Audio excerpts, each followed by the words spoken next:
भदन्तां धम्मसवन कालो अयं भदन्तां धम्मसवन कालो अयं भदन्तां धम्मसवन कालो अयं भदन्तां नमो तस्स भगवतो अरहतो सम्मा सम्बुद्धस्स नमो तस्स भगवतो अरहतो सम्मा सम्बुद्धस्स नमो तस्स भगवतो अरहतो सम्मा सम्बुद्धस्स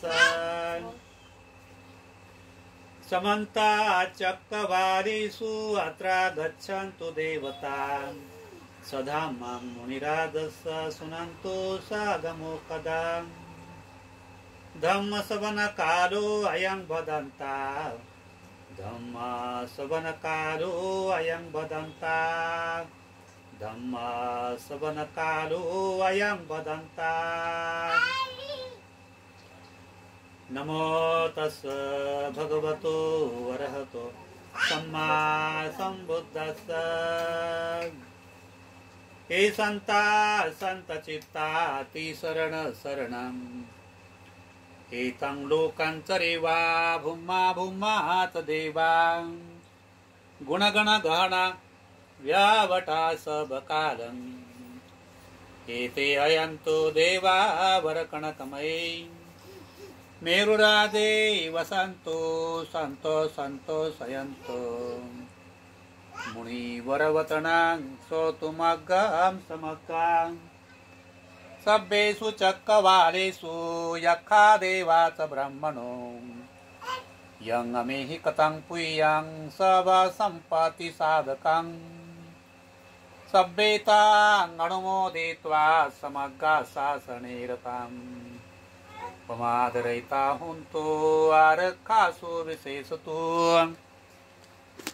शासनसा च लोकस्य ऊर्ध्वे भवन्तु सर्वदा शासनमि पञ्चलोकाञ्च देवा रक्षन्तु सर्वदा सद्ये हुन्तु सुखी सब्बे परिवारे हि अत्तनो अनिगा सुमना हुन्तु सह सब्बे हि यातिवे राजतो वा चोरतो वा मनुष्यतो वा मनुष्यतो वा अग्गितो वा उदकतो वा पिशाचतो वा काणुकतो वा कंटकतो वा नक्कातो वा जनपदरोगतो वा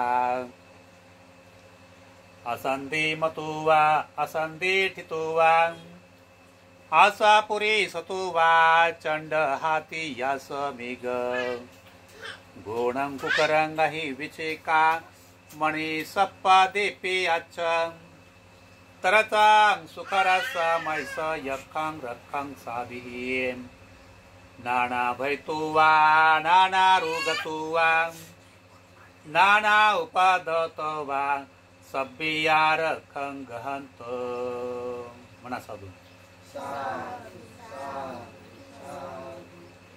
इतिपिसो भगवारहं सम्मा सम्बुद्ध विद्याचरण संपन्नो सुगतो लोकविदु अणुत्तरो पुरीशोधम्म सारथि सत्ता देव मनुषाणं बुद्ध भगवती बुद्धं जीवेत पर्यन्तं शरणं गच्छामि एच बुद्धा अतीता च एच बुद्धा अनागता पचुपन्ना च हे बुद्धा अहं वन्दामि सर्वदा नाथि मे शरणं अयं बुद्धो मे शरणं वरम् एतेन सच्चबद्धेन होतु ते जयमङ्गलम् उत्तमङ्गेन वन्देऽहं पादपंशुभरूतमम् बुद्धेयो खलितो दोषो बुद्धो कमतु तं मम यं किञ्चिरत्नं लोके वेदति विविधा पुतो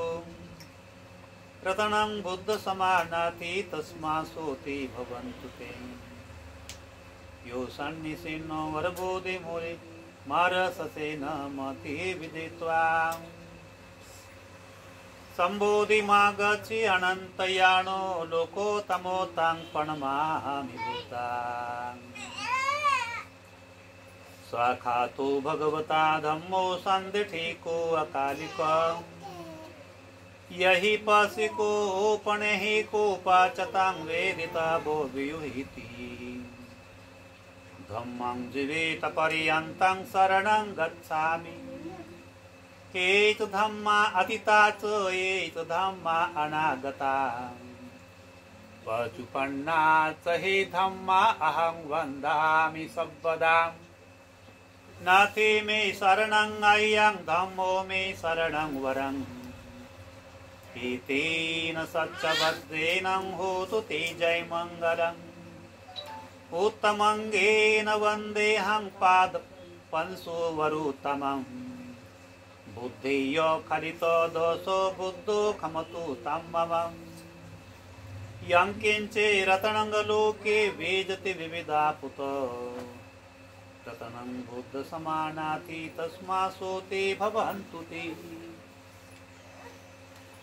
स्वाखातो भगवता धम्मो संदिठिको अकालिको यही पशिको ओपणिको पच्चतं वेदिता भूविति धम्मं जीवेत पर्यन्तं शरणं गच्छामि itu gelas depannya itu dhamma atita ca itu dhamma anagata pacupanna ca he dhamma aham vandami sabda nathi me saranam ayyam dhammo me saranam varam etena saccavaddenam gotu te jayamangalam उत्तमंगेन वंदेहं धम्मं च विविधो वरं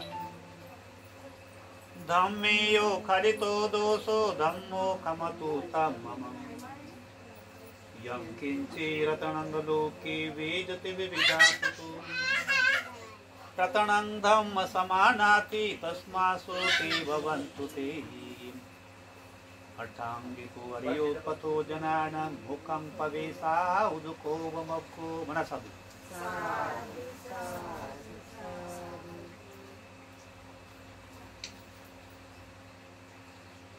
सुपटिपन्नो भगवतो सावक संगो उदुपटिपन्नो भगवतो सावक संगो यायपटिपन्नो भगवतो सावक संगो सामिचि पटिपन्नो भगवतो सावक संगो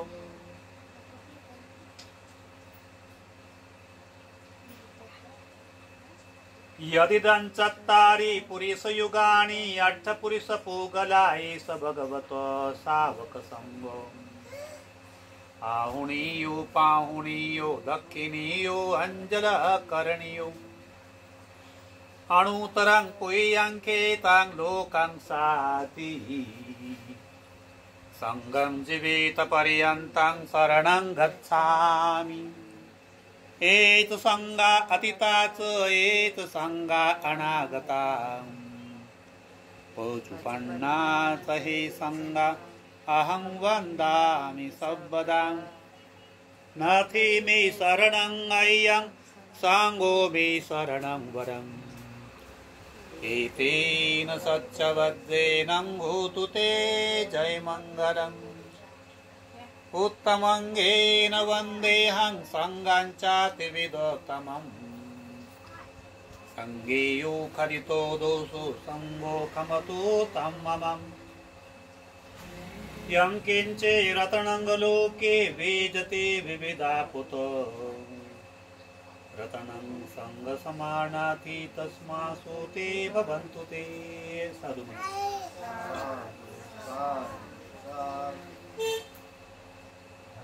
सूत्र नाही दिलं काय माझ्या जवळ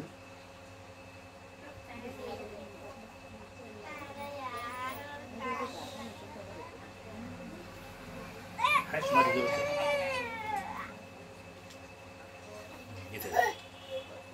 आमच्या हातात नाही देणार नंतर देन बांधेन तर नाही बांधल्यानंतर ते पण आता पूजेच्या वेळेस आमच्या हातात नाही द्यायचं असं म्हणतो तुला नाही पाहिजे ना असं ओलांडलं पण लागेल. लोक असे ओलांडतात ना. संगो विशुद्ध वरदक्षिणेयो संतेंद्रियो सबमल पहिनो गुणेहिने केहि समेधी पतु अनास होतो पणमामि संगम. नमामि बुद्धं गुणसागरन्तं सत्ता सदा हुन्तु सुखे अवेरां. कायो जिगुच्छो सकलो दुगन्धो गच्छन्ति सभ्ये मरणं गहञ्च.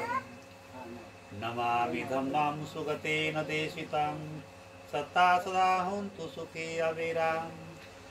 कायो जिगुच्छो सकलो दुगन्धो गच्छन्ति सभ्ये मरणं गहञ्च. नमामि संगं मुनिराज सावकं सत्ता सदा हुन्तु सुखे अवेरां. कायो जिगुच्छो सकलो दुगन्धो गच्छन्ति सभ्ये मरणं गहञ्च. नमामि पचेक बुद्ध विशुद्ध सत्ता सदा हुन्तु सुखे अवेरां. कायो जिगुच्छो सकलो दुगन्धो गच्छन्ति सभ्ये मरणं गहञ्च. इमाय धम्मानुधम्म पटिपदया बुद्धं पूजयामि. इमाय धम्मानुधम्म पटिपदया धम्मं पूजयामि. इमाय धम्मानुधम्म पटिपदया संघं पूजयामि. आदा इमाय पटिपदया जाति धरा मरणमा परिमोचिसामि. इमिना तुय्यकम्मेन मामे बाल समागमो सत्तं समागमो हुन्तु यावनिब्बाणपतियां. देवो वसतु कालेनं सस्य सम्पत्ति हेतु च. हेतो भवतु लोको च राजा भवतु धर्मिको. इमाय बुद्धपूजाय कथाय सुदचेतसा चिरन्तिठतु सद्धम्मो लोको हुन्तु सुखी सुधा. इमाय धम्मपूजाय कथाय सुदचेतसा चिरन्तिठतु सद्धम्मो लोको हुन्तु सुखी सुधा. इमाय संघपूजाय कथाय सुदचेतसा चिरन्तिठतु सद्धम्मो लोको हुन्तु सुखी सुधा. सर्वपापस्य अकरणं कुशलस्य उपसम्पदा सचेत परियोदपणाङ्गे तं बुद्धान् शासनं.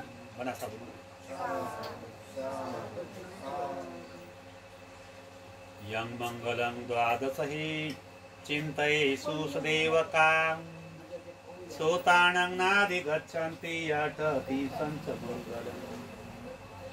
देशेतं देवदेवेन सब पाप विनाशन सबलोक हितताय मंगलं तं वणामहे. एवं मे सुतां एकं समयं भगवान् सावत्यं विहरति जेतवनी अनाथपिण्डी रस अरामि. अततो अयंतरा देवता अभिकंताय रक्तियाम्. अभिकंतवना केवल कप्पं देतवनांगो वासित्वा. तेन भगवा तेनुपसंतमिपसंतमित्वा भगवन्तं अभिवादयित्वा एकमन्तं अट्ठाशीकमन्तं चिताकोसा. देवता भगवन्तं गाथाय अज्जभासि. बहुदेवा मनुष्या च मङ्गलानि अचन्तयो.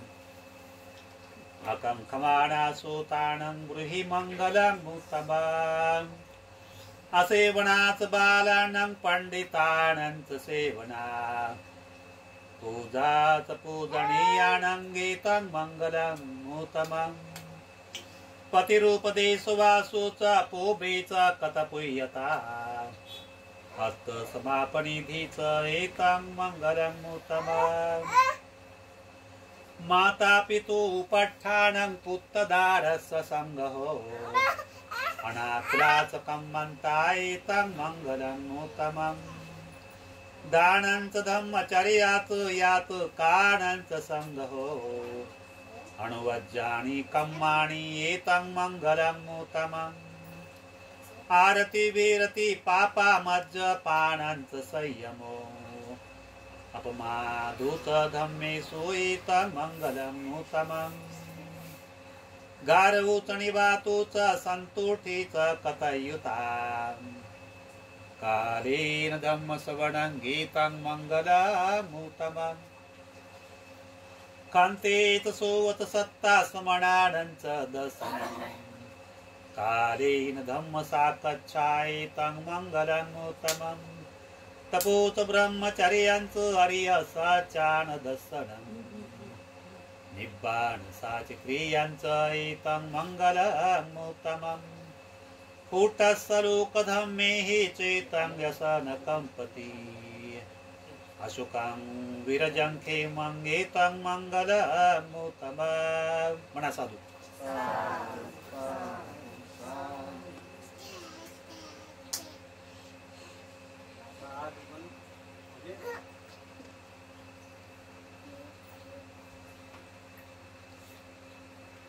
आज जांभूळकर परिवारामध्ये मुलाचं लग्न आहे 16 तारखेला. काय नाव? अनिकेत. वडिलाचं नाव अनिल जांभूळकर. या मुलाचं लग्न आहे 16 तारखेला. त्या निमित्ताने आजचं हे परित्राण आहे. आजचं हे परित्राण आहे. या लग्ना निमित्तानंच नसून या मुलामध्ये अनेक असे निगेटिव्ह विचार आहे की त्याचं अनेक भयबाधा दूर व्हावं हा हेतू हा उद्देश समजून हे परित्राणाचं आयोजन केलं जात आहे. जेणेकरून त्याला लाभ झाला पाहिजे, त्याचं जीवन मंगलमय व्हायला पाहिजे, त्याचा विकास व्हायला पाहिजे. त्यासाठी भगवान सम्यक संबोध म्हणतात. 38 मंगल सूत्रामध्ये भगवान बुद्ध उपदेश देतात. काय म्हणतात? खंतीच सोवत सत्ता स्मरणानंच दर्शनम कालेन धम्म साकच्छा एतं मंगलम् तपोच ब्रह्मचर्यांचं आर्य सच्चान दर्शनम निब्बाण साच क्रियांचं एतं मंगलम्. काय म्हणतात भगवान बुद्ध? तपोच ब्रह्मचर्यानं आर्य सच्चान दर्शनम खंतीच सोवत सत्ता स्मरणानंच दर्शनम. खंती म्हणजे काय होते? शांती. स्वतःत शांती आणण्याचा प्रयत्न करणे. खंती म्हणजे स्वतःत शांती आणण्याचा प्रयत्न करणे. मग स्वतःत शांती आणण्याचा प्रयत्न करण्यासाठी काय करायचं? समनानंच दर्शन. समनानंच दर्शन. श्रमणांचं दर्शन घेणे फार मोठं महत्वाचं. समनानंच दर्शन. श्रमणांचं दर्शन कसं घ्यायचं हेही भगवान बुद्धाने ती क्रिया शिकवलेली आहे. समनानंच दर्शन कालेन धम्म साकच्छा एतं मंगलम्. उचित समयी धम्माच्या चर्चा करणे हे उत्तम मंगल आहे. बुद्धाने काय म्हटलं? कंती सोबत सत्ता समनान शांती निर्माण करण्यासाठी सर्वप्रथम श्रमणांचं दर्शन करणे आवश्यक आहे. आता दर्शन म्हणजे काय होते? दर्शन दर्पण देखील होते, दर्शन आरसा देखील होतो आहे. दर्शन काय होते? दर्पण देखील होते, आरसा देखील होतो आहे, नाही का? त्याला काय म्हणतात? दर्शन. ज्याप्रमाणे आरसा आपल्या समोर आणला असताना आपला प्रतिबिंब आपल्याला दिसते आहे, नाही का? म्हणजे कोणाला सांगायची गरज नाही. आरसा पाहिला असताना आपल्या चेहऱ्याला गालबोट असला असताना आपण आपला प्रतिबिंब बघून आपले दोष आपल्याला दिसतात, ते आपण पुसून टाकतो. बरोबर आहे का? दर्शन म्हणजे काय होते? दर्पण, आरसा. त्या आरसा समोर येते. आरसा म्हणजे कोणता? भगवान बुद्धाचा धम्म, नाही का? भगवान बुद्धाच्या धम्मामधून कोणता चेहरा बघायचा? नीतीचा चेहरा माझा आहे का? अनितीचा डाग लागला जर असेल तर तो अनितीचा डाग पुसून टाकणे. काय म्हणतो बुद्ध? दर्शन म्हणजे दर्पण, आरसा. आणि त्या आरशातून आपल्याला काय पाहायचं? हे भगवान बुद्धाच्या धम्मामधून अनितीचा मला डाग लागलेला आहे का? भगवान बुद्धाच्या धम्मातून, सदाचारातून, शीलातून, चारित्र्यातून अनुभवून आणि आपल्या अनितीचा डाग पुसून काढायचा आणि त्या ठिकाणी नीतीचा डाग स्थापित करायचा. याला काय म्हणतात? दर्शन. याला काय म्हणतात? दर्शन. मग ते दर्शन निर्माण करण्यासाठी काय करायचं? समानानंदचं दर्शन. श्रमण म्हणजे कोण? भिक्खू लोक. श्रमण म्हणजे कोण? श्रमण म्हणजे समजा का ज्यांनी फल प्राप्त केलेले आहे. 4 मार्ग 4 फल. श्रोतापती मार्ग, श्रोतापती मार्ग, सकृतगामी मार्ग, अनागामी मार्ग, अहरंत मार्ग. हे 4 मार्ग. फल म्हटलं श्रोतापती फल, सकृतगामी फल, अनागामी फल, अहरंत फल. हे फल आहे. जर समजा मार्ग जर परिपूर्ण स्वतः सफल होऊन जर गेला तर आपण पूर्ण प्रकाशित होतो. आत्मदीप भव, स्वयंप्रकाशित होणे. आपला दीपक आपण भरायचा. प्रयत्न करायचं, पुरुषार्थ करायचं. प्रयत्न करून, पुरुषार्थ करून स्वतःला विकसित करायचा प्रयत्न करा. त्याला काय म्हणतात? समानानंदचं दर्शन. ही अशा प्रकारे समानानंदचं दर्शन स्वतः हे स्थापित करण्याचा प्रयत्न केला पाहिजे, नाही का? अशा प्रकारे ही कला आली पाहिजे, ही अवगत पाहायला पाहिजे. वगैरे जमली का मला ही कला? सर्वांचं दर्शन म्हणजे काय होते? निवड भटजी बुवा सारखं तसं निवड. भटजी बुवाचं समजा डोक्यात, त्याच्या पायावर समजा आपण डोकं ठेवलं, दर्शन झालं. दर्शन तसं निवड. दर्शन म्हणजे काय होते? दर्पण. दर्शन म्हणजे काय? हे आरसा. आरसा म्हणजे काय? हे धम्माचा आरसा, नाही का? या धम्माच्या आरशेतून पाहायचं माझ्यात अनितीचा डाग आहेत का? आणि अनितीचा डाग जर असेल तर काय करायचं? तर ज्या ठिकाणी श्रमण राहतात, भिक्खू राहतात, त्या विहारात जायचं. त्या ठिकाणी आपल्याला ती गाथा पण आहे. ती गाथा म्हणून ते आपले दोष कबूल करू लागतात. कोणती गाथा? त्याला काय म्हणतात वगैरे? ओकास वंदामी भन्ते द्वारत येन मया कथं सब्बं अपराधं क्षमतुमे भन्ते. ऐकलंय का कधी ती गाथा? ऐकलंय? पाठ आहे का कोणाला? कोणाला पाठ आहे? येते का? कोणाला पाठ आहे? येते पाठ? ज्या बाया विहारात जातात त्या म्हणतात ना, येते पाठ आहे? तुम्हाला पाठ आहे? कोणालाच पाठ नाही. बुद्ध विहारात ज्या बाया जातात त्यांना पाठ असते. ओकास वंदामी भन्ते द्वारत येन मया कथं सब्बं अपराधं क्षमतुमे भन्ते. ही क्षमा याचना करणे, नाही का? ही क्षमा याचना करणे. तुम्ही वकीलचा आहात ना, आता कायदेशीर आपली कबुली करणे. कायदेशीर काय करणे? कबुली करणे. याचा अर्थ काय होतो? उकास, आम्हाला अवकाश द्या बनते. स्वतः नाही होतो. ज्याला चारित्र्यवान बनायचं आहे का, नीतिमान बनायचं का, शीलवान बनायचं आहे का, तो स्वतःवर येतो. धम्माच्या समोर, भिक्खूच्या समोर, भिक्खू संघाच्या समोर समोर येतो. इथून पुढे मला नीतिमान बनायचं, नीती संपन्न बनायचं, चारित्र्य संपन्न मला बनायचंय. तर त्यासाठी म्हणून उकास, मला अवकाश द्या. उकास म्हणजे आम्हाला अवकाश द्या म्हणते. काय होते? अवकाश द्या, मला अवकाश म्हणजे वेळ द्या. उकास कायसाठी वेळ द्या? आम्ही आपल्याला वंदन करत आहोत, नतमस्तक होतो. काय वंदन करायचं आहे? आम्ही तुमच्यापेक्षा आम्ही लहान आहोत, नाही का? पण काही लोकांना हा धम्म सवेग जागरण नसल्यामुळे भिक्खू समोर आला असतानाही भिक्खूला खाली बसावते आणि आपण स्वतः जाऊन बसतो. बाजीराव साहेब आहे का? ते म्हणू शकतात का उकास? त्यांची उकास म्हणण्याची पात्रता आहे, लायकी आहे? आहे का लायकी? नाही. जे समजा का ज्या लोकांमध्ये ही लायकीची पात्रता निर्माण होते तर त्या कालामध्ये, भगवान बुद्धाच्या कालामध्ये प्रसंजित राजा, बिंबिसार राजा ज्या भिक्षू यायचे तर त्यांच्याकडे मुकुट राहायचा. मुकुट म्हणजे काय आहे? मुकुट म्हणजे तर तेवढ्या लोकांचं समजा का राजा आहे. त्या काळात गणराज्य होते नाही का, म्हणजे का 20 गावांचा किंवा 50 गावाचा एक राजा बनायचा नाही का.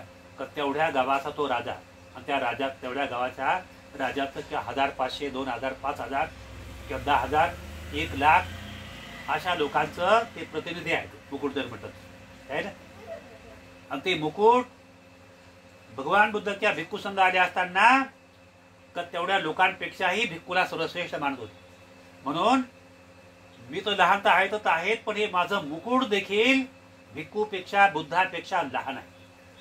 म्हणून मुकुट देखील राजा खाली काढून ठेवायचा आणि स्वतः भिक्खूच्या समोर, बुद्धाच्या समोर मागे पाय करून बसायचा, त्रिवार वंदन करायचा. आणि आपलं जे सिंहासन आहे तर त्या सिंहासनावर बसण्यासाठी भिक्खूला किंवा भगवान बुद्धाला आग्रह करायचा नाही का. तर त्यांना आदरपूर्वक बसवायचा आणि राजा स्वतः खाली बसून त्यांना त्रिवार वंदन करायचं. याला म्हणतात योग्यता, पात्रता. शील ग्रहण करण्याची योग्यता, शील पालन करण्याची पात्रता, नीती संपन्न बनण्याची पात्रता नाही का. आणि खरं धम्मानुसार, धम्माच्या नीतीनुसार तर त्याची ती बल विकसित करण्याची पात्रता. अन्यथा ती पात्रता येऊ शकत नाही. अन्यथा तो धम्म त्याच्यात जागू शकत नाही नाही का. म्हणून म्हटलेलं आहे ओकास वंदाभी भन्ते, भन्ते द्वारते, द्वारत. द्वार म्हणजे काय? द्वारत, द्वारत म्हणजे काय होते? द्वारत म्हणजे दार नाही होत, हे दरवाजे नाही होत. द्वारत म्हणजे द्वार तर आहेत म्हटलं गेलेलं आहे, पण कोणते द्वार? कायेचं द्वार, वाचेचं द्वार, मनाचं द्वार. या तिन्ही द्वाराद्वारे आम्ही आपल्या समोर नतमस्तक होत आहे नाही का. काया 3 कर्माद्वारे अकुशल असते नाही का. आणि 3 कर्म त्यागले तर काया 3 कर्माद्वारे कुशल होईल. वाचा 4 कर्माद्वारे अकुशल असते, 4 कर्म कंट्रोल जर केले तर ती कुशल होईल. मन 3 कर्माद्वारे अकुशल होते, पण त्या 3 कर्माला कंट्रोल जर केला तर मन देखील कुशल होते. तर कोणत्या 3 कर्माद्वारे अकुशल काय होते? कोणती? प्राण्याची हत्या करणे, चोरी करणे, व्यभिचार करणे, या 3 गोष्टीमुळे काया अकुशल होते. त्याने जर प्रतिज्ञा केली तर मला या 3 गोष्टीपासून मला अलिप्त राहायचं, तर त्यामुळे त्यांनी त्याग निर्माण केला नाही का. त्याग निर्माण नाही केला तर तो व्यक्ती भोगी आहे. ज्याने जर समजा कायला 3 गोष्टींना जर कंट्रोल जर नाही केला तर तो व्यक्ती कोण? भोगी आहे.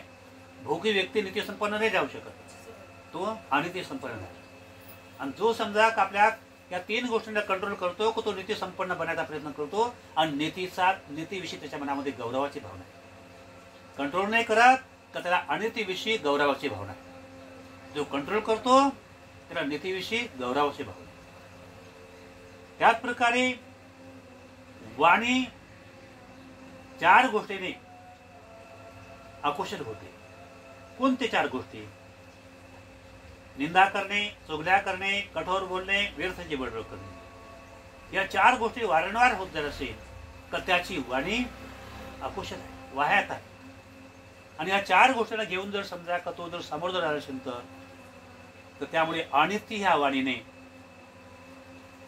तो गौरव करत असेल तर ह्या कधी सफल महाफलदायक नाही होऊ शकत, सफल नाही होऊ शकत. पण त्याने जर कंट्रोल जर केला असेल या 4 गोष्टींना, निंदा करणार नाही, चुगल्या करणार नाही, कठोर बोलणार नाही, व्यर्थाची बडबड करणार नाही, तर त्याची वाणी पण नीती संपन्न बनेल. म्हणून त्या वाणीचा देखील त्याचा विकास होईल, कुशल वाणी बनेल. आणि या कुशल वाणीद्वारे भिक्खूंचा जर समजा सन्मान जर करेन, आदर जर करेन कुशल वाणीद्वारे, तर त्यामुळे त्याचा वाणी देखील त्याची चारित्र्य वाढते. मन ही 3 गोष्टीमुळे मन अकुशल बनलेलं आहे नाही का. तर कोणत्या 3 गोष्टी? लोभ, द्वेष, मोह. आणि याला जर त्यांनी कंट्रोल जर केला जर असेल तर त्याची त्यागी संपन्न, नीती संपन्न त्याचं मन असेल, त्याला लाभ होईल, महाफल प्राप्त होईल. पण तरी जर समजा आपल्या लोभाला, द्वेषाला, मोहाला काही कंट्रोल नाही केलं तर त्यामुळे अनिती संपन्नाचं मन जाणार. तर त्यामुळे अनिती संपन्न मनाला कुठल्याही प्रकारचा बोध, कुठल्याही प्रकारचा लाभ त्याला प्राप्त करून घेता येणार नाही आणि कुठल्याही प्रकार त्याच्यामध्ये योग्य श्रद्धा विकसित निर्माण होऊ शकत नाही. म्हणून भगवान बुद्ध म्हणतात काया वाचा मनाद्वारे, काया वाचा मनाद्वारे हे 10 प्रकारचे आकर्षण करू नये आणि मानवाला वाह्यात मार्गाने चालण्याचा रस्ता दाखवते, चुकीच्या मार्गाने चालण्याचा रस्ता दाखवते. काय रस्ता दाखवते? याला जबाबदार कोण आहे? दुसरा कोणी ईश्वर आहे का? आत्मा आहे का? परमेश्वर आहे का? कोणी नसून स्वतः तो जबाबदार आहे, नाही का? म्हणजे तुझं आहे तुझ्या पाशी, तू जागा भूललासी. त्याचा अर्थ असा आहे, तुझ आहे तुझ पाशी, तू जागा भूललासी. त्याला जर समजा योग्य मार्गदर्शन जर भेटलं आणि योग्य त्याला बोध जर झाला आणि योग्य त्याला समजा काया वाचा मनाचा अभ्यास जर होऊन जर गेला तर तो व्यक्ती वाह्यात मार्गापासून स्वतःला अलिप्त करेल, वंचित करेल, आवरेल. तर तो भोगीच्या ऐवजी तो त्यागी बनेल, तो भोग प्रवृत्तीच्या ऐवजी त्याग प्रवृत्तीचा बनेल आणि त्यागी मनुष्य धर्म प्राप्त करतो, धम प्राप्त करतो. भोगी मनुष्य धमबल प्राप्त करू शकत नाही. वाह्यात विचाराचा, वाह्यात संस्काराचा होतो आणि नको त्या अकुशल विचारांना जन्म देऊन आणि अकुशल दलदल, अकुशल कर्मामध्ये, अकुशल संस्कारामध्ये भराडल्या जाऊन फार मोठ्या दुःखद रूपी भारी परिणामाला प्राप्त झाल्यामुळे तर फार मोठ्या विनाश रूपी परिणामाला तो प्राप्त होतो आणि फार मोठ्या दुःखाला, व्यापाला, उपद्रवाला प्राप्त होत असतो. म्हणून भगवान सम्यक संबुद्ध म्हणतात हीच काया वाचा मन, तर ही आपल्या जीवनाचा खरा पायवा आहे, ते समजायला पाहिजे वगैरे, नाही का? ही काया वाचा मन जे आहे भगवान बुद्ध म्हणतात याला कशाने समजावणे आवश्यक आहे, नाही का? म्हणून भगवान बुद्ध म्हणतात तपोत ब्रह्मचर्याचं आर्य सच्चानंद निब्बाण साचे क्रियांचं एतन मंगलम होतं. तर कशाने आवारणे आवश्यक आहे? तप करणे, ब्रह्मचर्याचं पालन करणे आणि 4 आर्य सत्याचा काय करणे? 4 आर्य सत्याचं दर्शन घेणे. तपोत ब्रह्मचर्याचं आर्य सच्चानंद, आर्य सत्याचं 4 आर्य सत्याचं दर्शन घेणे, नाही का? आर्य सच्चानंद कार्यं धम्मसाकच्चा एतन मंगलम होतं. तपोत ब्रह्मचर्यांचं आर्य सच्चानंद निब्बाण साच क्रियांचं एतन मंगलम होतं. निर्वाण प्राप्त करणे, निर्दोषी जीवन मिळवणे हीच खरं उत्तम मंगल. तप करणे, मग हे तप सतत निरंतर धम्माचा अभ्यासामध्ये अभ्यास करण्याचा ध्यान ठेवणे, धम्माविषयी निरंतर श्रद्धा ठेवणे, भिक्खू संघाविषयी निरंतर चांगली भावना ठेवणे, सद्भावना ठेवणे, निरंतर त्यांना समजा ज्या समजा धम्मप्रचारासाठी ज्या वस्तू आवश्यक आहे त्या दान त्यांना देणे. ज्याप्रमाणे दिव्यात तेल जर टाकलं दिवा प्रकाश देत राहील, दिव्यातला प्रकाश, दिव्यातला समजा तेल संपून गेलं, प्रकाश संपला. अशा प्रकारे भिक्खूचं देखील धम्मप्रसार दानावर अवलंबून आहे. ही दान देणे म्हणजे स्वतःचा एक कुशल कर्म भिक्खूला देखील धम्मप्रसाराकरिता एक पाठबल प्राप्त होते, योगबल प्राप्त होते, नाही का? म्हणून तपोत ब्रह्मचर्य आर्य सच्चानंद तप करणे, 4 आर्य सत्याचं दर्शन घेणे. 4 आर्य सत्य कोणते आहे, नाही का? 4 आर्य सत्य कोणते आहे? दुःख, दुःख समुदाय, दुःख निरोध आणि दुःख निरोध गामिनी प्रतिपदा, आर्य सत्य. दुःख म्हणजे काय? जगामध्ये अनेक प्रकारचे दुःख आहे. शारीरिक दुःख आहे, मानसिक दुःख आहे, अनेक प्रकारचं दुःख आहे, खूप प्रकारचं दुःख आहे. मग भगवान सम्यक संबुद्ध म्हणतात दुसरे आर्य सत्य म्हणून सांगतात दुःख समुदाय, दुःख समुदाय आर्य सत्य. दुःखाच्या समुदाय आर्य सत्यामध्ये बुद्ध काय म्हणतात? दुःखाचं कारण तृष्णा आहे. दुःखाचं कारण काय आहे? तृष्णा आहे. या तृष्णेमुळे दुःख निर्माण होते. मग तृष्णा किती आहे? 3 प्रकारच्या तृष्णा. तृष्णा किती आहे? 3 तृष्णा. 3 तृष्णा कोणत्या आहे? काम तृष्णा, भव तृष्णा, विभव तृष्णा. काम तृष्णा कोणते? तृष्णा काम भोगाची तृष्णा. भव तृष्णा कोणते आहे? जन्म घेण्याची तृष्णा. विभव तृष्णा कोणते आहे? भूतकाळामध्ये त्याने जे कोणतं अकुशल काम केलं त्याचा पश्चाताप करण्याची तृष्णा, या 3 तृष्णा नाही का. मग ह्या 3 तृष्णात भूतकाल, भविष्यकाल, वर्तमान काल एक साथ आपल्यामध्ये मधमाशा समान घोंघवत असते, परिणाम निर्माण होते. म्हणून समजा आपल्या मनामध्ये समजा भूतकाल, भविष्यकाल, वर्तमान काल तिन्ही कालाचे विचाराचे आपल्याला जखड निर्माण होते, व्याप निर्माण होते, त्या तृष्णेचा परिणाम. मग भगवान बुद्ध म्हणतात तृष्णा ही कशी आहे. तृष्णा ही गवताच्या काड्या समान आहे, गुंतलेल्या धाग्या समान आहे. एकदा धागा जर गुंतून जर गेला, खूपच गुंतला गेला, तर त्यामुळे तो काढायचाच आहे, कितीक वेळ निघून जाईल सांगता येणार. तर तृष्णेचा गुंता देखील त्याच्यातून मुक्त होणे बहुत कठीण आहे नाही का. म्हणून भगवान बुद्ध म्हणतात बहुत कठीण आहे, बहुत कठीण आहे. म्हणून भगवान बुद्ध म्हणतात ह्या तृष्णारूपी गुंतेतून मुक्त होण्यासाठी काय करतात. भगवान बुद्ध म्हणतात कशाची आवश्यकता आहे, तर तो गुंता पार करण्यासाठी काय करायचं, हे धम्माचं बल स्वतः जागरूक करणे आवश्यक आहे नाही का. काय करायचं, दुसऱ्या आर्य सत्यात तृष्णा आहे तुझ्यासमोर, आणि तिसऱ्या आर्य सत्यात काय सांगितलं भगवान बुद्धाने, दुःख निरोध आर्य सत्य. दुःख निरोध आर्य सत्य म्हणजे दुःख हे नष्ट होऊ शकते प्रयत्न केला तर, काही अशक्य नाही. बुद्ध म्हणतात जे दुःख निर्माण झालं, किती जरी कठीणचे कठीण असेल ते नष्ट होऊ शकते, कमी होऊ शकते, जास्त वाढ जाऊ शकते, कमी होऊ शकते. पण त्या मार्गात लागलं तर मुक्तीचा मार्ग त्याला मिळेल. त्याने काही प्रयत्न सुरू नाही केले तर त्याला मार्ग हस्तगत होणार. चौथं काय आहे, चौथा भगवान बुद्ध म्हणतात चौथं आर्य सत्य. कोणतं चौथं आर्य सत्य, दुःख निरोधगामिनी प्रतिपदा आर्य सत्य. दुःख निरोधगामिनी प्रतिपदा. प्रतिपदा म्हणजे काय, प्रतिपदा म्हणजे काय, पौर्णिमेचा प्रकाश. प्रतिपदा म्हणजे काय, पौर्णिमेचा प्रकाश नाही का, तो प्रकाश आहे.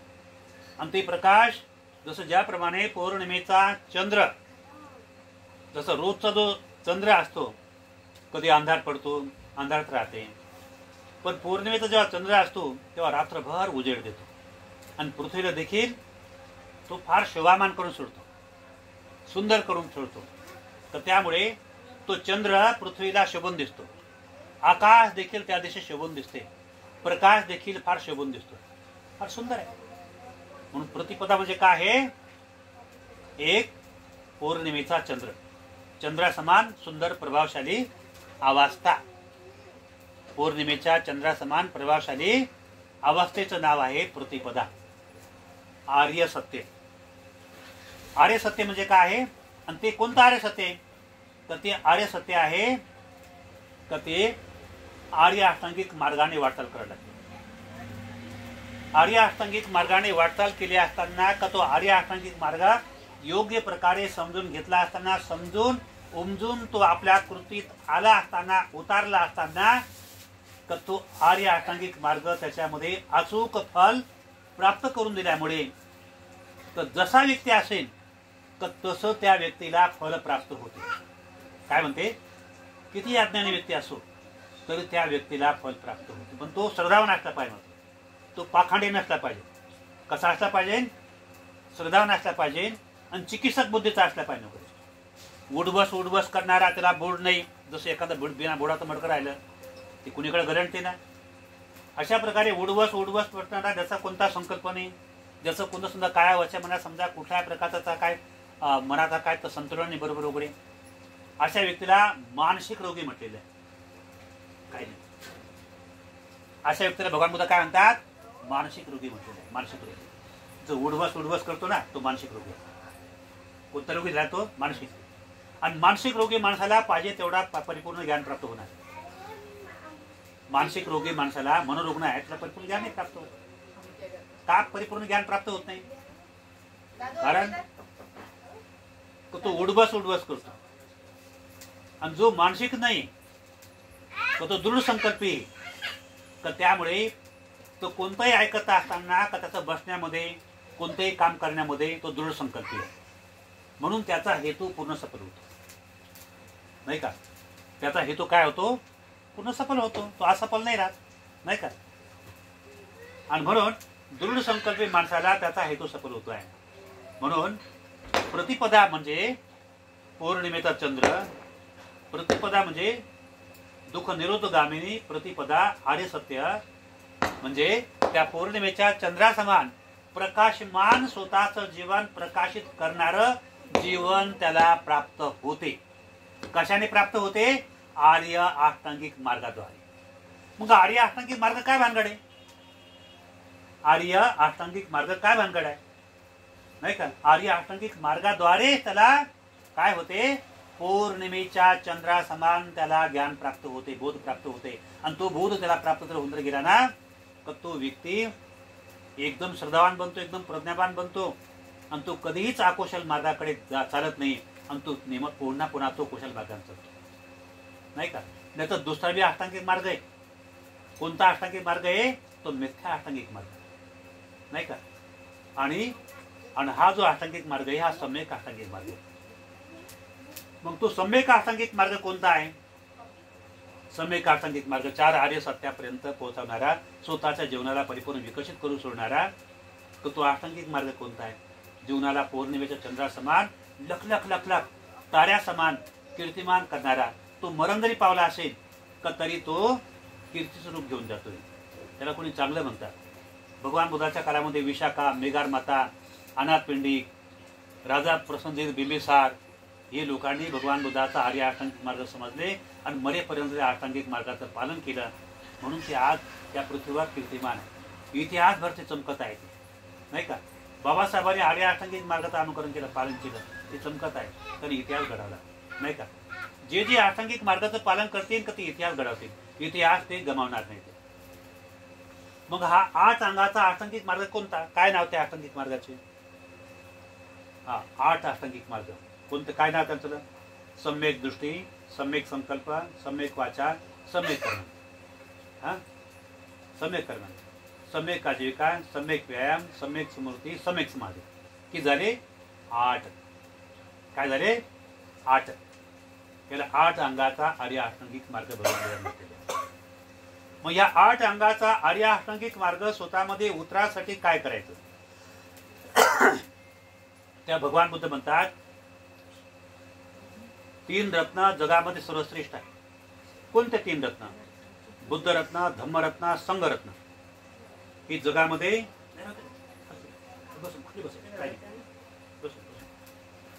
भगवान बुद्ध काय म्हणतात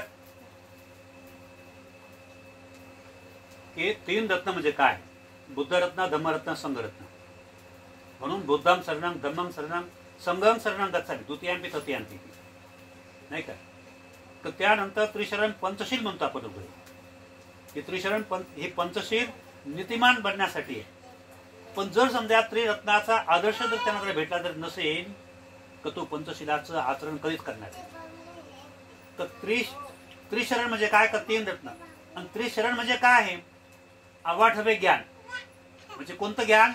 त्रिपिटकाचं ज्ञान. कोणतं ज्ञान? त्रिपिटक. त्रिपिटकाचं ज्ञान म्हणजे काय?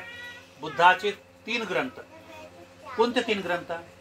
सूत पिटक, विनय पिटक, अभिधम पिटक. हे 3 ग्रंथ म्हणजे त्रिपिटक.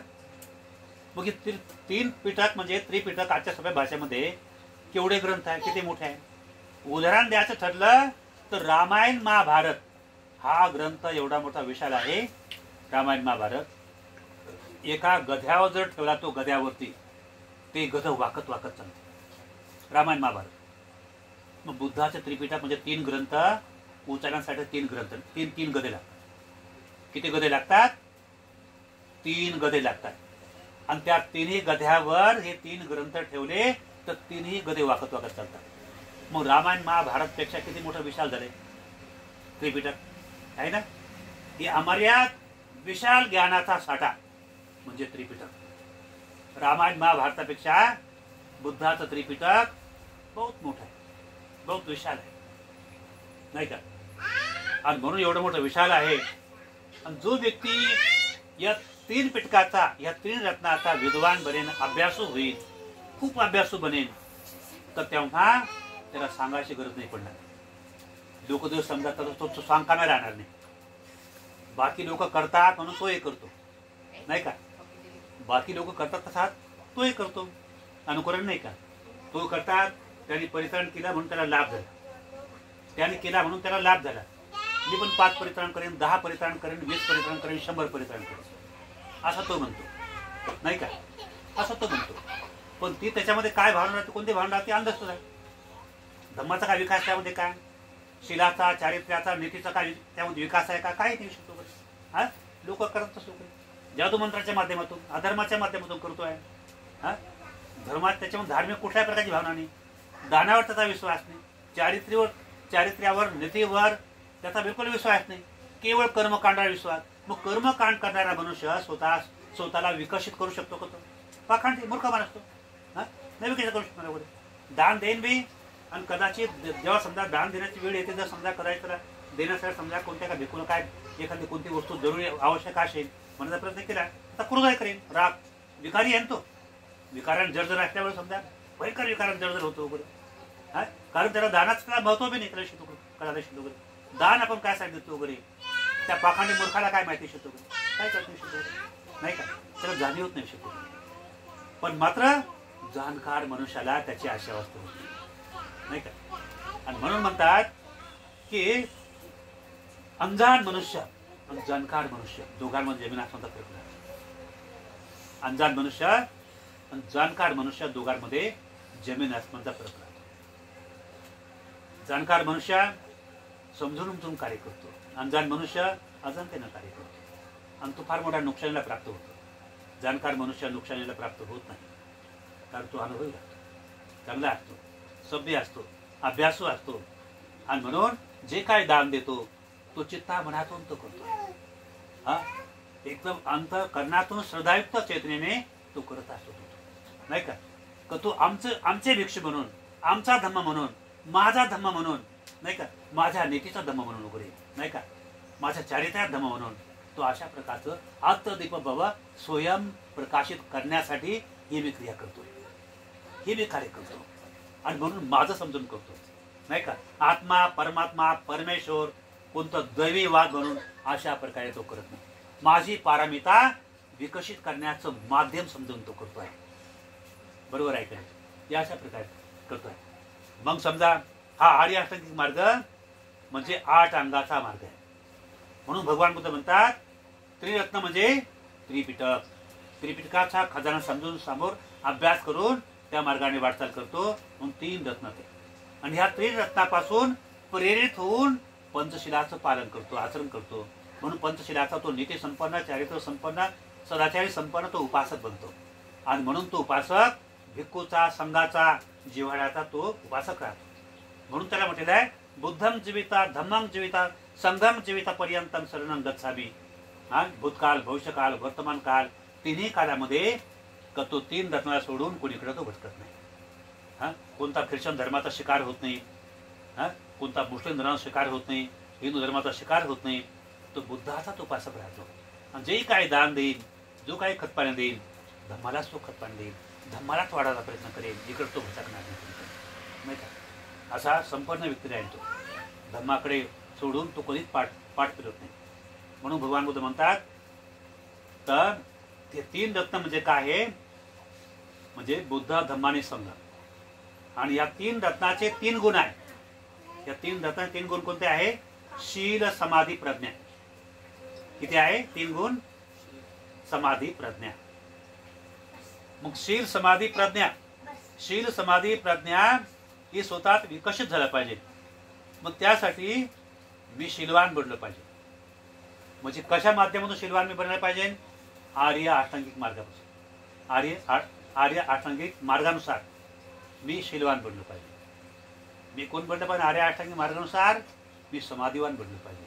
मी आर्य अष्टांगिक मार्गानुसार मी प्रज्ञावान बनलं पाहिजे. आर्य अष्टांगिक मार्गातून काय बनलं पाहिजे? मी शीलवान बनलं पाहिजे. आर्य अष्टांगिक मार्गानुसार मी समाधीवान बनलं पाहिजे. आणि आर्य अष्टांगिक मार्गानुसार मी प्रज्ञावान बनलं पाहिजे. या 3 गोष्टी व्यक्तित्वमध्ये जर आल्या, शील, समाधी आणि प्रज्ञा, हा, या 3 गोष्टी त्याला प्राप्त होऊन जर गेल्या, त्या बळकट झाल्या, त्याला त्याचा यथाभूत अनुभव झाला असताना तो व्यक्ती हातचं सोडून पळत्याच्या मार्गाने लागत नाही कधी वगैरे. तो चांगला सरळ मनुष्य आहे. ती स्त्री जरी असेल ती सभ्य राहणार. तो पुरुषही असेल तो कसा राहणार? सभ्य राहणार. नाही का? भगवान बुद्ध काय म्हणतात? ती स्त्री असेल ती सभ्य राहणार, पुरुष असेल सभ्य असेल. पण याला 3 रत्नाचे 3 गुण त्याला समजले जाते. बुद्ध रत्न, धम्मरत्न, संघरत्नाचे 3 गुण. कोणते 3 गुण? कोणते 3 गुण? हा, शील, समाधी, प्रज्ञा. मग आता शील कसं स्वतःत विकसित करायचं? मग हा आर्य अष्टांगिक मार्ग आहे. तर हा आर्य अष्टांगिक मार्ग शिलामध्ये विभाजित करायचा. नाही का? मग शिलामध्ये आर्य अष्टांगिक मार्ग त्याचे 3 भाग याच्यात विभाजित झाले पाहिजे. समाधीमध्ये 3 आले पाहिजे आणि प्रज्ञामध्ये 2 यायला पाहिजे. कारण मार्ग किती? 8 अंगाचा मार्ग आहे. तर त्यामुळे याच्यात 3 आले. शिलामध्ये आपल्या शिलात 3, समाधीत 3 आले.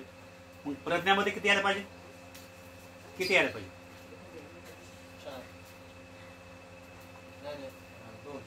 2 यायला पाहिजे. बरोबर, 2 यायला पाहिजे. मग 2 आले तर मग आता बरोबर 3 3 6 2 8 नाही का? बरोबर आहे का नाही? तर 2 आले पाहिजे म्हणजे तो आर्य अष्टांगिक मार्ग. बरोबर आहे का नाही?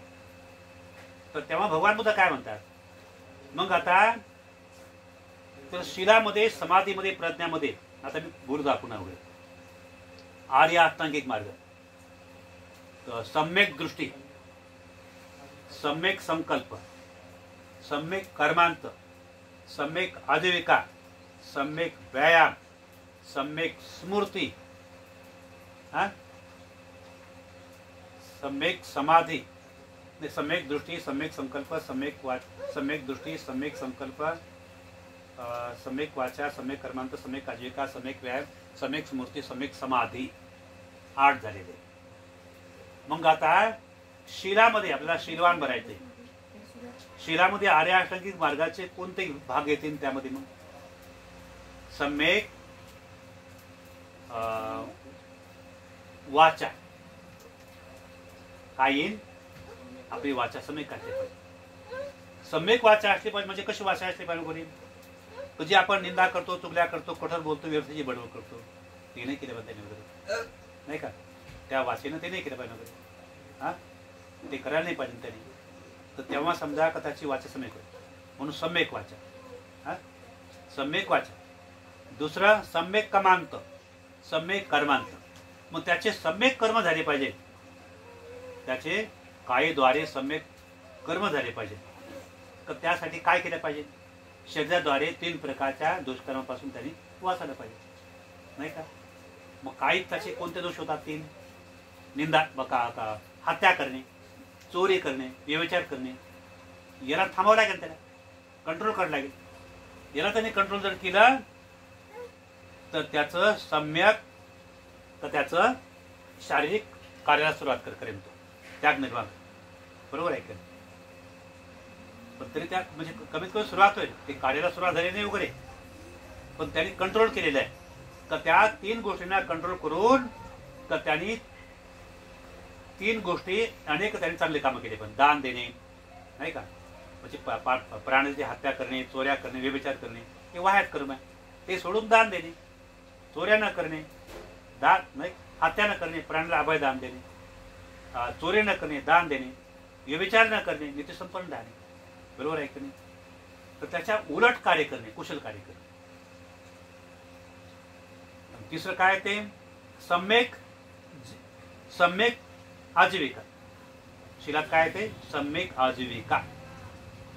आता सम्यक आजीविका जर म्हटलं तर कोणतेही काम जीवन जगण्यासाठी व्यवसाय, सम्यक काम करणे म्हणजे मिथ्या काम न करणे, खोटं काम न करणे. मिथ्या काम न करणे, खोटं न काम करणे, सत्य काम करणे, सम्यक काम करणे. मग कोणता व्यवसाय करायचा?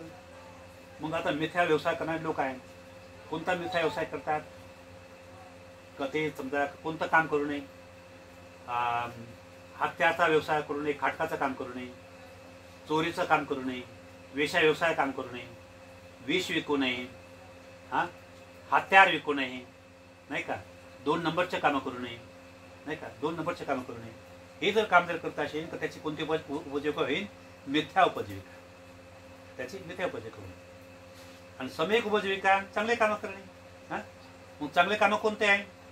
जे कोणते जर समजा 2 पैसे कमी येतील तरी चालेल, पण मात्र जास्त पैशाचा लालूच न करता, लोभ न करता तो सम्यक काम करणे. म्हणजे कोणते काम करणे? फुलं विकणे चांगले काम आहे, अंग मेहनत करणे, शिलाई मशीन किंवा समजा शेत व्यवसाय, नाही का, आणि कोणता वकिली व्यवसाय जरी असेल पण त्या ठिकाणी बिलकुल नीतीनं, चारित्र्याने ते काम करणे. 2 पैसे आले तरी चालेल, पण कोणाची फसवेगिरी नसत, नाही का. त्याला काय म्हणतात? सम्यक आजीविका. वकील व्यवसाय जरी असेल पण त्या ठिकाणी खोटे कामं नाही करायचे, चांगले कामं करायचे, नाही का, चांगले काम करतो. पण तिथून जर समजा का एखाद्याच्या माध्यमातून समजा का त्याची फसवणूक जास्त होत आहे, फार मोठ्या बुद्धीचा विचार करून की याच्यातून मला समजा 2 पैसे 4 पैसे 10 पैसे त्याच्या बांधून तो समजा करोड अर्ब तो समजा का लुटून राहिला, आणि त्याच्यातून जर समजा मला जर करोड जर मिळत असेल त्याला थोडा काय दोष नाही वाटत झाला. बरोबर आहे का? जर समजा तो फार मोठा मालदार व्यक्ती आहे आणि तो समजा अरब रुपये लुटून राहिला, तर त्याच्या माध्यमातून जर समजा मला करोडचा फायदा होता असेल नोकरी, तो तेवढा दोष नाही वाटत जाईल, नाही का. पण एखादा गरीब दुर्बल व्यक्ती आहे, त्याच्यात काही बिलकुल काही व्यवस्था नाही शकत वगैरे, अशा व्यक्तीला त्याची समजा दया करणे, तर त्याला समजा का प्रिय सेवा करणे, मदत करणे त्याला वगैरे, त्याला हातभार लावणे, आणि किंवा समजा आज समजा का त्याच्यात माझं जीवन चालू आहे तर त्याच्या माध्यमातून काय थोडं कमावणे वगैरे, तर जेणेकरून समजा का माझ्या पोटाला जेवढं आवश्यक आहे तेवढं, नाही का, तर जेणेकरून समजा त्याची सेवा करायची आणि आपल्याला हातभार मिळायला पाहिजे. या गोष्टीचा विचार करून त्याला काय म्हणतात? सम्यक उपजीविका. बरोबर आहे का नाही? म्हणजे जशी व्यक्ती आली अशा प्रकारचा विशेष वगैरे याचा का उपयोग करणे, नाही का.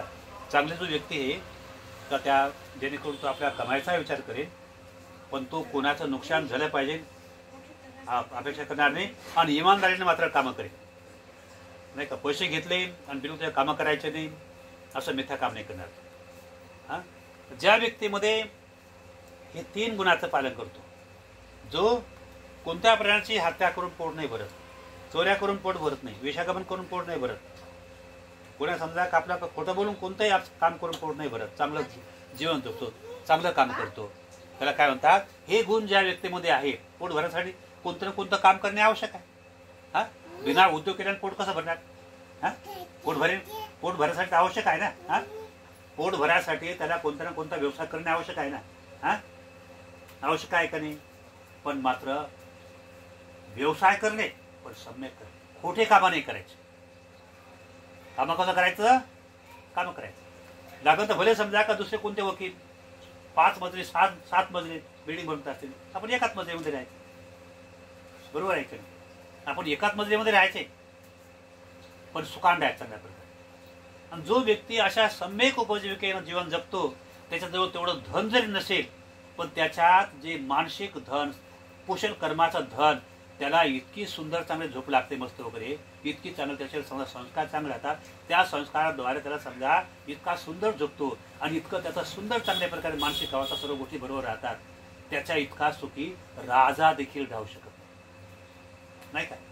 राजा राहणार नाही.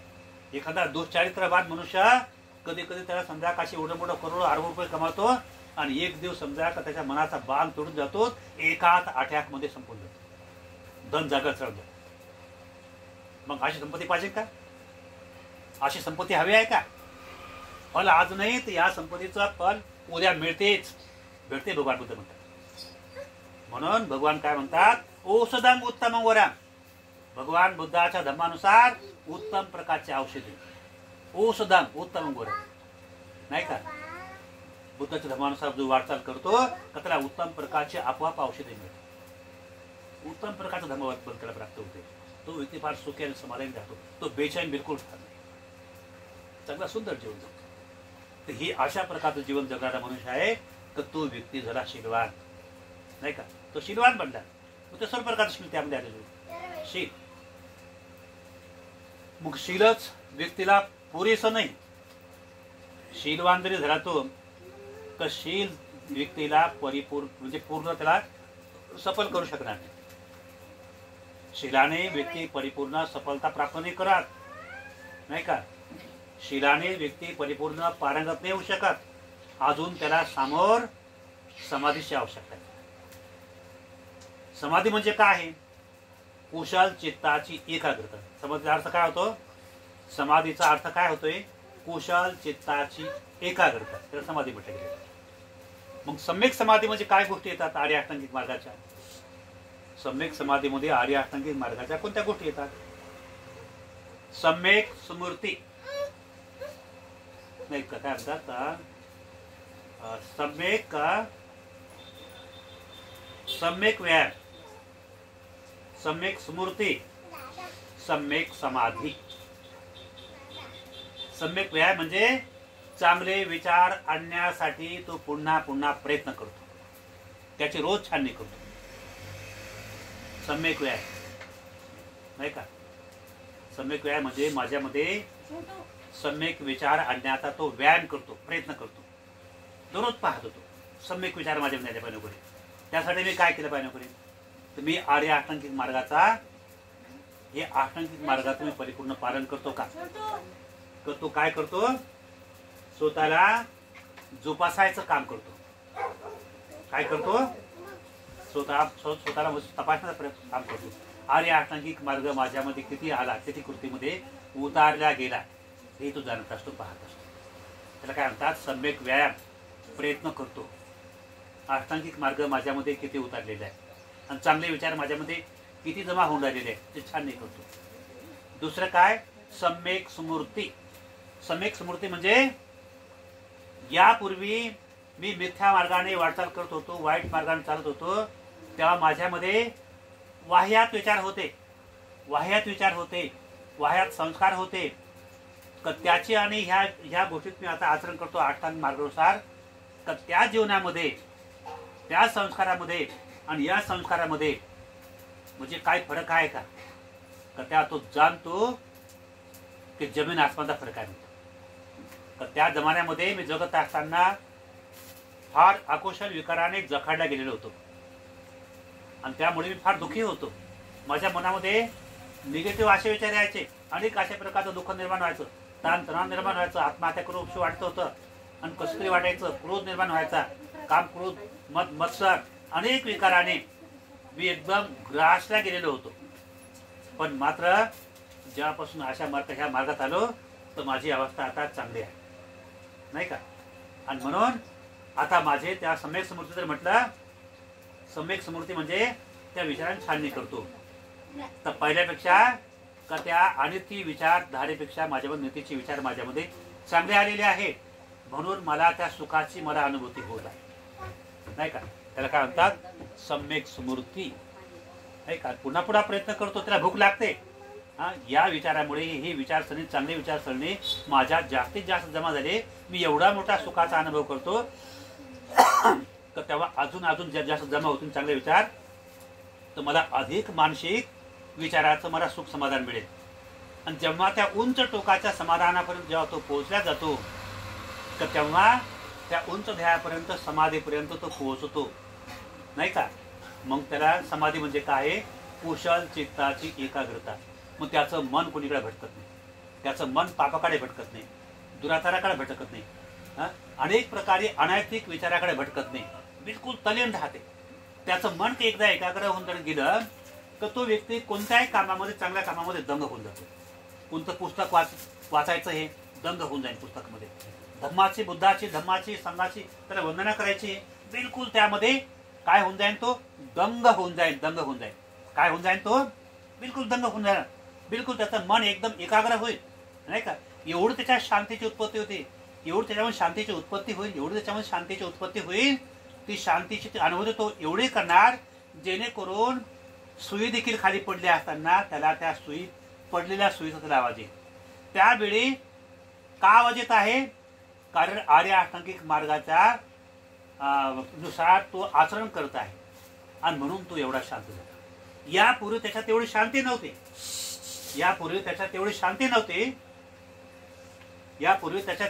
नव्हती, आणि म्हणून तिकडे कोणी मेला बी तरी त्याला ऐकू येत नव्हतं, कारण विकाराने तो जखाडला गेला होता. घरामध्ये काय झालं त्याला बिलकुल ऐकू येत नव्हतं, विकाराने जखड नव्हता, नाही का? झोप बी त्याला लागत नव्हती. विचार करता करता रात्र संपून जाते, नाही का?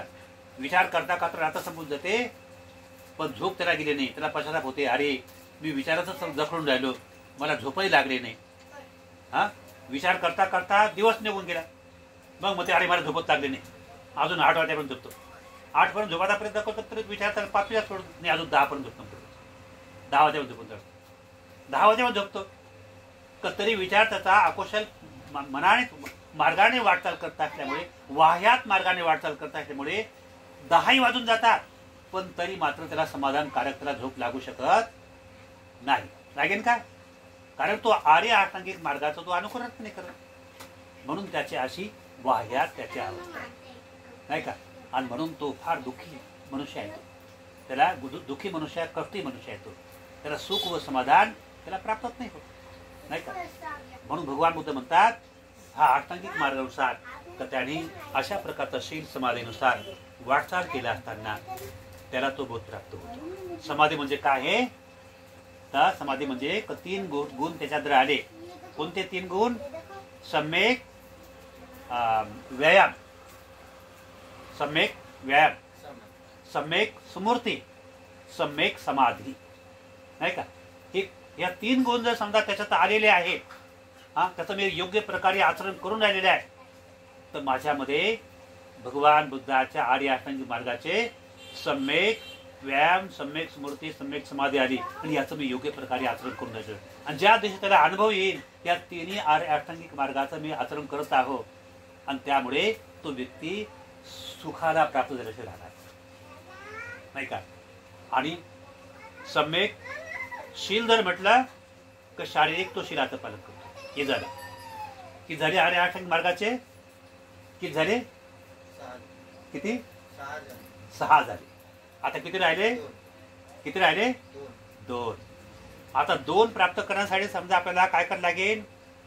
आपल्याला प्रज्ञाकडे जायचं. प्रज्ञा नाही का. आता कोणत्या गोष्टीचा अभ्यास केला आपण वगैरे? शील आणि समाधीचा अभ्यास केला. आता 3रं काय राहिलेलं आहे? प्रज्ञा राहिलेलं. तर प्रज्ञामध्ये आर्य अष्टांगिक मार्गाचे किती येतील? 2 येतील. मग आता प्रज्ञा हे शिखर फार उंच आहे, कठोर आहे, कठीण आहे. तर त्याच्यामध्ये काय येणार? सम्यक दृष्टी, सम्यक संकल्प. काय? सम्यक दृष्टी, सम्यक संकल्प नाही का. सम्यक दृष्टी, सम्यक संकल्प. मग सम्यक दृष्टी जेव्हा समजा त्याला प्राप्त होईल तर त्याची दृष्टी नीती संपन्न आणि ती मानकती होणार. एखादे जर समजा एखादी कोणत्या धन वस्तू दिसली कोणाची वगैरे त्या ठिकाणी, त्याने जर पाहिलं ते तर त्याच्यामध्ये लगेच त्या वस्तूकडे पाहिल्यानंतर तर ते किमतीवान असेल तर त्या वस्तूकडे लोभ निर्माण न होता त्याच्या मनामध्ये दयाभाव निर्माण होतो. करुणा मैत्री मुद्देपेक्षाही कोणाची, कोणत्या गरीबाची असेल, कोणत्या बिचारीची असेल, याच्यामध्ये काय डॉक्युमेंट आहे का त्याच्या वगैरे. आणि म्हणून त्याला परत करण्याची तो नीती ठेवायचा. स्वतःच नीती आहे ती आपल्याला त्याची वापस करायची. अशी स्वतः काय करेन तो, अशी नीती ज्या व्यक्तीत येते तर त्याची सम्यक दृष्टी येऊन जायची. आणि असा सम्यक दृष्टीवाला व्यक्ती तर तो अशी सम्यक दृष्टी ज्या व्यक्तीमध्ये असे आलेली आहे तर त्याची एवढी त्यामध्ये व्यापक अवस्था निर्माण झालेली आहे, एवढी व्यापक अवस्था झालेली आहे तर त्यामुळे कोणत्याही प्राण्याविषयी कोणाकडे पाहिला असताना तर कोणाचा तो द्वेष निर्माण नाही करत. चाहे पापिष्ट असो, चाहे पुण्यवान असो, सर्वांविषयी समान भावना ठेवतो. नरकातले किडे जरी असेल तर त्यांच्याविषयी समान भावना ठेवतो नाही का. ही आहे सम्यक दृष्टी. हा, मग या सम्यक दृष्टीपर्यंत सम्यक दृष्टी नंतर आहे नाही का. अगोदर काय येईल? सम्यक संकल्प येईल. सम्यक दृष्टी अवघड आहे फार आहे. मग त्यासाठी ही अवस्था प्राप्त करण्यासाठी भगवान बुद्ध काय म्हणतात? 2 मधून प्रथम अगोदर काय घ्यावं लागेल? संकल्पच करायला लागेल. संकल्पच करायचा. मग कोणता जर समजा हा हेतूपूर्ण अभ्यास करायचा त्याला संकल्प करायला लागेल. मग कसा संकल्प करायचा? हा, त्यासाठी संकल्प करता असताना समजा का आता त्याला कोणतं आपल्या आता बुद्धाच्या काळात सांगताना तो संकल्प केला होता, त्याचा पारमिताचा व्यापक बरं होतं. सुदार्थाची खीर त्याने ग्रहण केल्यानंतर त्याला बुद्ध तो ज्ञान प्राप्त करायचा होता. दृढ संकल्प करून बसले होते त्या ठिकाणी. मला जोपर्यंत ज्ञान प्राप्त होणार आहे तोपर्यंत एकोणपर्यंत या ठिकाणी बसणार मी नाही का. मोठा संकल्प होता. महापुरुष होते ते नाही का. आणि म्हणून त्यांचा संकल्प सफल झालाच नाही का. म्हणजे कोणतंही जर समजा शक्तिशाली बल हस्तगत करायचं त्यासाठी संकल्प करतात नाही का. मग अशा प्रकारचं समजा आता बाबासाहेब आंबेडकर यांना समाज परिवर्तन करायचं होतं. रोज 8 तास अभ्यास करायचे आहे ना. सम्यक संकल्प तर बाबासाहेबांनी आपल्या परी केला संकल्प. बुद्धाचा संकल्प आध्यात्मिक होता, तर बुद्धाची बराबरी बाबासाहेब करतील काय? नाही करू शकणार. कारण बुद्धाच्या पारमिता 10 पारमिता आणि त्या 10 पारमिता एका जन्माचं पुण्यकर्म नसून 547 जन्माचं पुण्यकर्म होतं, नाही का? आणि म्हणून त्यांना 49 दिवस त्यांनी संकल्प केला, त्यांना बुद्धत्वाची अवस्था प्राप्त झाली. मग आता आपल्याला जरी देखील समजा तर आपली समजा का मानसिक अवस्था बरोबर नाही, मग आपण समजायचा काय संकल्प करायचा? मग आपल्या जीवनामध्ये आपल्या शीलाचा, चारित्र्याचा, नीतीचा विकास झाला पाहिजे वगैरे. मग त्यासाठी माझ्या जीवनामध्ये धर्माचे संस्कार नाही, नीतीचे संस्कार नाही, चारित्र्याचे संस्कार नाही, तर काही नाही सर. तर त्यासाठी मी काय केलं पाहिजे वगैरे? मी अभ्यास केला पाहिजे वगैरे. मग धर्माचा शील माझ्या स्वतःला पाहिजे वगैरे. मग शील माझ्यात आणायचं तर मी काय करायचं? मग बुद्ध काय म्हणतात? बुद्ध, वटन न परिपूरती शीलम न रखती. जो व्यक्ती व्रताचं पालन नाही करत तो व्यक्ती शीलाचं पालन नाही करू शकत. व्रतांग न परिपूरती शीलम न रखती. जो व्यक्ती व्रताचं पालन नाही करत तो शीलाची रक्षा करू शकत नाही का? म्हणून व्रताचं पालन कसं करायचं? व्रताचं पालन करत असताना भगवान बुद्ध म्हणतात तर त्यांनी अष्टशील उपोषित व्रत. ऐकलं ना अष्टशील उपोषित व्रत? ऐकलं का? अष्टशील उपोषित व्रत. मग अष्टशील उपोषित व्रत काय आहे? की अष्टशील व्रत हत्या न करणे, चोरी न करणे, ब्रह्मचर्याचं पालन करणे, खोटं न बोलणे, दारू न पिणे, 12च्या आतमध्ये भोजन करणे, नाच गाणे न पाहणे, नाही का? पूर्ण समजा शरीराला शृंगारित न करणे, मेकअप न करणे, उंच असण्यावर मौल्यवान बिछाण्यावर न झोपणे, हे 8 नियम परित्राणाच्या पुस्तकात आहे. मग त्याला जर समजा एक तर मजूत करायचंय, शिलाने, नीतीने, व्रताने संपन्न बनायचंय, तो 3 महिन्याचं काय करतो? अधिष्ठान घेऊन टाकतो. तेवढ्या दिवसपर्यंत मी या अष्टशील उपोषित व्रताचं मी पालन करेन. काय करेन? तो पालन करेन. जेव्हा तो अष्टशील व्रताचं पालन जेव्हा करतो आणि तो काटेकोरपणाने परिपूर्ण पालन करतो आणि जेव्हा त्याला 3 महिन्याच्या कालावधीतून त्याला जो अनुभव आला असताना 3 महिन्यापर्यंत, तर त्यानंतर त्याला आता तो अनुभव त्याने गमावला नाही पाहिजे. 3 महिन्यापर्यंत त्याने कठोर त्याने तपस्या केली त्याने, पण आता त्या अष्टशिलाचं बळ, चारित्र्याचं बळ टिकलं पाहिजे. तर त्यासाठी आता तो त्याचा परिवार आहे, पत्नी हे, मुलं हे, बाळ हे, सर्व आहे. आता ब्रह्मचर्याचं पालन नाही करणार तो आता इथून पुढे वगैरे, पण तो आता तो स्वतःचा अनमोल बोधी बल त्याने प्राप्त केलेले आहे का ते गमावलं जाऊ नये म्हणून आता रोज नाही करणार. कंटिन्यू 3 महिन्यापर्यंत तो अष्टशिलाचं पालन नाही करणार, पण मात्र महिन्यातून 4 उपोषित येतात. पौर्णिमा आणि पौर्णिमा झाल्यानंतर आडसाने अष्टमी येते, ते अष्टमी करणे, त्यानंतर अमावस्या येते, ते उपोष त्या दिवशी उपोषित करणे, अष्टशील पालन करणे, आडसाने अष्टमी येते, महिन्यातून हे 4 उपोषित येतात. 3 महिने जर नाही केला तर महिन्यातून त्याने 4 उपोषित केले पाहिजे. आणि वर्षवासाचा कालावधी येतो का त्या वर्षवासाच्या कालावधीमध्ये का त्याने काटेकोरपणाने 3 महिन्यापर्यंत दोन्ही पती पत्नीनं अष्टशिलाचं पालन जर केलं, मनाभावातून जर पालन जर केलं, दोघांनाही फार मोठ्या सुख व समृद्धीचा लाभ होते, फार मोठा बराचा लाभ होते. पण तो लाभ करून घेण्यासाठी जर धम्माचा प्रभाव जर समजा का पतीमध्ये आहे, जर पत्नी जर नसेल, ती वरपांगी मार्गाने चालेल, तिला लाभ नाही होऊ शकणार.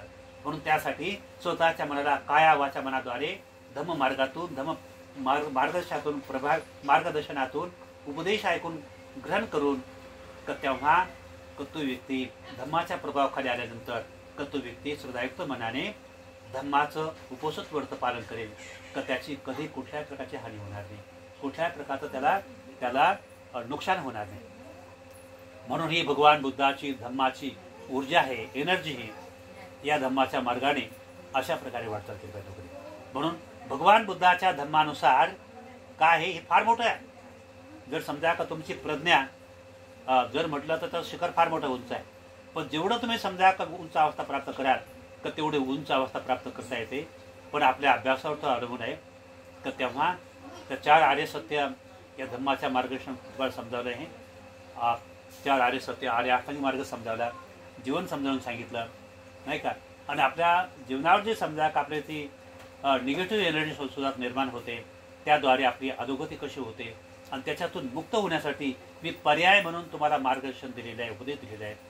त्या उपदेशानुसार भगवान बुद्धाच्या पवित्र धम्म उपदेशानुसार तुम्ही जर खऱ्या अर्थाने वाटचाल जर कराल तर तुमचं कल्याणच होईल. कुठल्या प्रकारे तुमचं नुकसान होणार नाही. म्हणून सद्धम्माद्वारे अनेक जीवन लोकांचं मंगल झालं, कल्याण झालं. तुमचंही मंगल हो, कल्याण हो, ही मंगल कामना व्यक्त करून आजच्या प्रसंगी ही धम्मदेशना देऊन मी माझा उपदेश या ठिकाणी थांबवतो. आणि आजच्या प्रसंगी आपलं काय नाव? अनिकेत आणि जांभूळकर यांच्या 16 तारखेला लग्न आहे. त्या निमित्ताने एवढं मार्गदर्शन दिलेलं आहे. हा धम्मोपदेश मी त्यांचा लाभ व्हावं, त्यांचा विकास व्हावं, त्यांचं सर्वांचं कल्याण व्हावं, जांभूळकर परिवारांचं का तेव्हा सद्धम्माद्वारे या सर्वांचं मंगल हो, कल्याण हो. तर आपल्या यूट्यूब चॅनल बदंत धम्मज्योती महाथेरो हे यूट्यूब चॅनल आहे. ह्या यूट्यूब चॅनल जास्तीत जास्त आजचं धम्मदेशना अनेक लोकांपर्यंत, लोक कल्याणकारी हे पर्यंत लोकांना प्रेरणादायी मिळाली पाहिजे. म्हणून या यूट्यूब चॅनलला जास्तीत जास्त लाईक करा, सबस्क्राईब करा, कमेंट करा. आणि आजच्या प्रसंगी ही धम्मदेशना देऊन मी माझा धम्मोपदेश संपवतो व आशीर्वादाला सुरुवात करतो आणि आशीर्वाद मिळवतो. दुःख पत्तात आणि दुःखा भय पत्तात निभया, सुख पत्ताच आणि सुखा हुंतु सबे पिपाणिनो, एतावताच अम्मेहि संवतां पुय्यं संपदं, सबे देवानुमोदन्तु सब संपत्ति सिद्धियां, दानं ददन्तु सदाय शीलं रक्षन्तु सर्वदा, भावना धीरता हुन्तु गच्छन्तु देवतागतां, सबे बुद्धा बलपत्ता पच्च काणन्त यं बलम्, अरहन्तानन्त ते तेन रक्षं वन्दामि सबसो, आकाशटात भूमट्टा देवानागा महिन्दिका, पुय्यं तं अनुमोदित्वा चिरं रक्षन्तु शासनम्, आकाशटात भूमट्टा देवानागा महिन्दिका,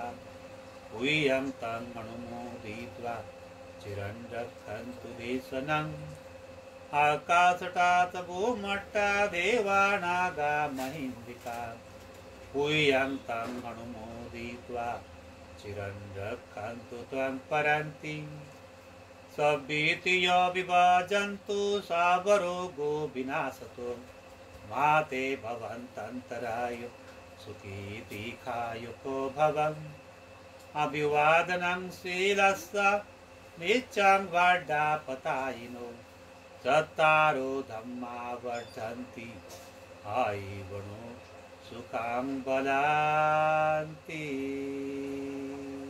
म्हणा साधू.